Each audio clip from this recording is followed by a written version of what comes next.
તકલીફવાળા છે, દુઃખી લોકો છે, બધી જગ્યાએથી હારેલા છે, એ લોકો આવે છે શિબિરોમાં અને લાભ લે છે. મોસ્ટ પ્રોબેબલી અમારું માનવું એવું છે કે શરૂઆતના 2-3 મહિના સુધી કોન્સ્ટન્ટ ચાલુ રાખે છે, પછી કોઈ બહાના કાઢે અથવા તો ઘરના પ્રોબ્લેમ કહીએ અને પછી છોડી દેતા હોય છે. કોન્સ્ટન્ટ નથી રાખે. કીધો એલોપેથી સક્સેસ નથી, આ પેલો આયુર્વેદિક સક્સેસ નથી, અને આ સક્સેસ છે નવી ભોજન પ્રથા. પોતાના જીવન ઉતારે તો 100% જળમૂળથી રોગ જતા રહે. મારો અનુભવ કહું છું, મને જો ડાયાબિટીસ હતું, બીપી હતું, મારું વજન 80 કિલો હતું, આજે મારું વજન 65 થી 67 કિલો છે. આમ તો 100% અસરકારક છે.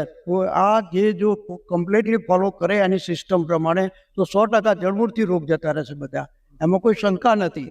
જો અપનાવો તો નવી ભોજન પ્રથાથી શું થાય કે તમારા શરીરની અંદર જે કચરો હોય દૂર થઈ જાય, એટલે તમારું જે પેન્ક્રિયાસ છે કામ કરતું થઈ જાય. પેન્ક્રિયાસ કામ કરતું થઈ જાય એટલે ઇન્સ્યુલિનનો સ્ત્રાવ થતો ચાલુ થઈ જાય. હવે ઇન્સ્યુલિનનો સ્ત્રાવ થતો ચાલુ થઈ જાય તો આપણું જે શરીર હોય એ જ ઇટ ઇઝ જે પહેલાં કામ કરતું એ તે કામ કરતું થઈ જાય. એટલે અમારી નવી ભોજન પ્રથાથી કોઈ રોગ મટતો નથી.